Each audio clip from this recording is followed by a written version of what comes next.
Hey everyone, I'm Follygon, and today we're going to be talking about how to design a character and how we can relate that to a couple books here.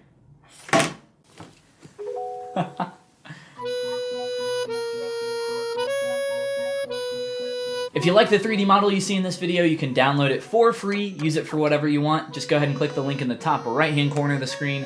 Go check out my Gumroad, ton of stuff on there, all free, just for you guys. So where to begin in this huge topic of how to design a character? And I think it's more of an obvious kind of tact that a lot of people do, and it's kind of starting with the big kind of generic picture of who or what you want your character to be. But the dangerous thing can be taking that idea, for example, let's say you want to make a knight character, and you say, okay, I want to make a knight, and you kind of dive right in just from there with little to no additional forethought. What's so dangerous about just diving in with your idea and like getting to work? And I think that's a good thing. I think it's always good to like practice and get to work, but the saying practice makes perfect is not necessarily true in this case. The truth is that perfect practice makes perfect. So we can't do perfect practice all the time. So we want to try to get as close to that as possible. So instead of perfect practice, what does that look like in this case? It doesn't look like maybe diving right in, but it looks like taking a step back and examining your big picture and trying to kind of puzzle piece some stuff together and fill in those blanks. Take that step back. Let's go way back to elementary school even. And remember our 5 W's, our who, what, where, when, and why. We kind of have a little bit of the who and what here if we say we want to make a knight character, but from there we can start expanding on some ideas and trying to fill in those blanks. So let's start here with when.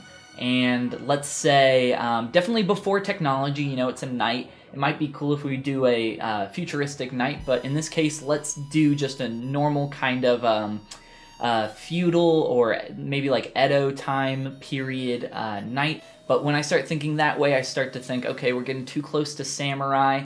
So it might be a better idea to maybe keep it more on the western side and stick with a King Arthur styled knight. So we have a little bit of the time period. We know that our knight is kind of grounded in that kind of stereotypical knight, but from here we can start answering some more questions, trying to figure out more of the who.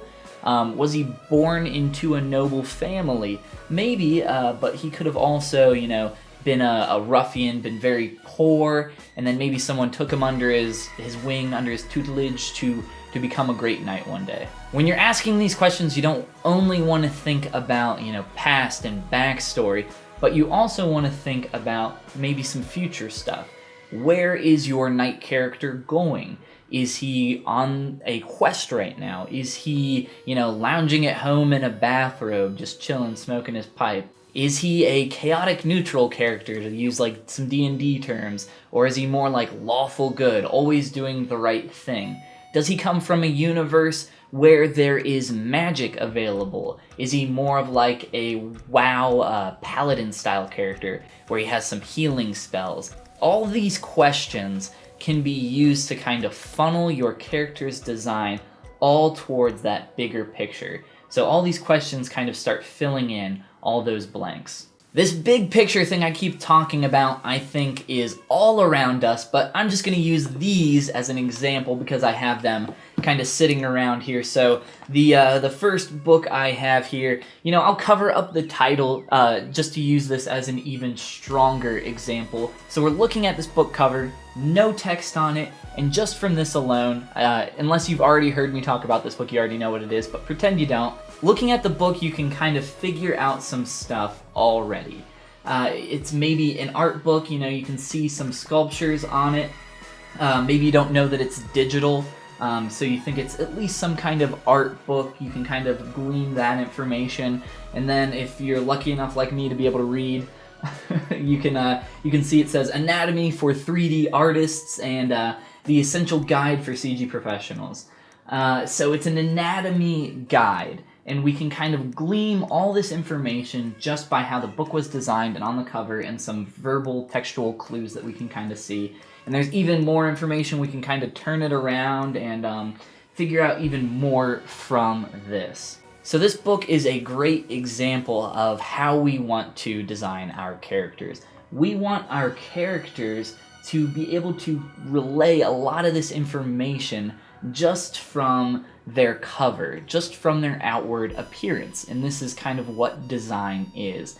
So with no additional copy, no text, none of that, what all can you learn and tell just from looking at your character alone? I got another book here. It's Red Rising.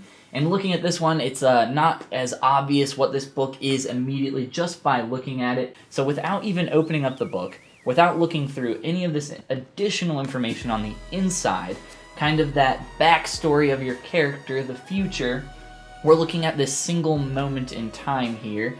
Your character, what all can be kind of taught and spoken to your audience in a language called design without actually saying anything. So, minus the text. This is how we should design our characters, to give as much information as we want to convey, all from just the outward appearance of our character. And how do we get better at doing this? And of course there's practice, and practice is extremely important, so we need to be smart about how we move forward. That being smart part before you move forward is that step back and asking those questions, starting with the basics, the 5 W's, the who, what, where, when, why, and then kind of expanding on that, asking additional questions. I can say with some certainty that the more pre-work that you put in before your pen even touches the page or your tablet or whatever, the better your character will be. The more thought that you put in beforehand, the better your character will turn out.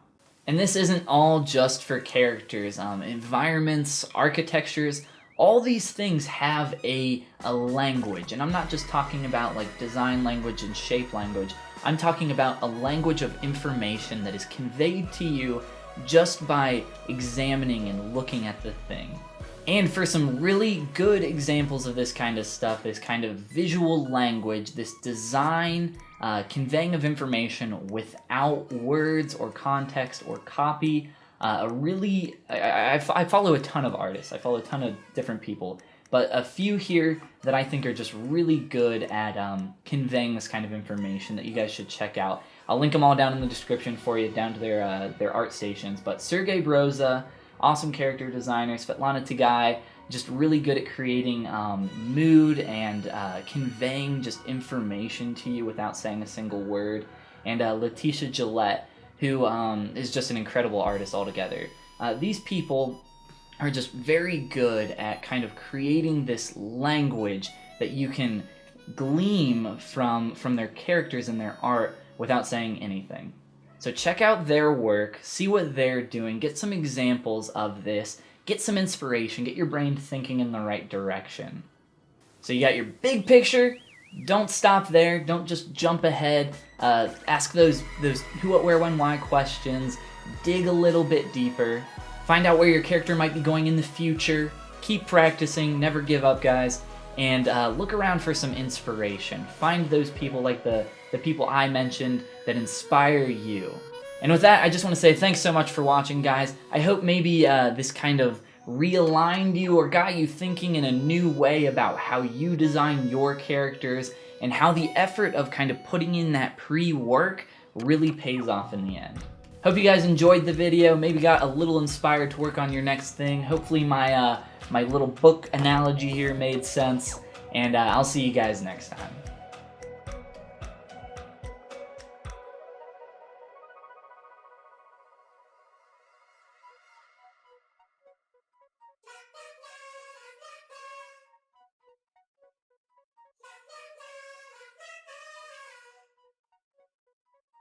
I think this is how we should I gotta burp. No, I don't. Yes, I do.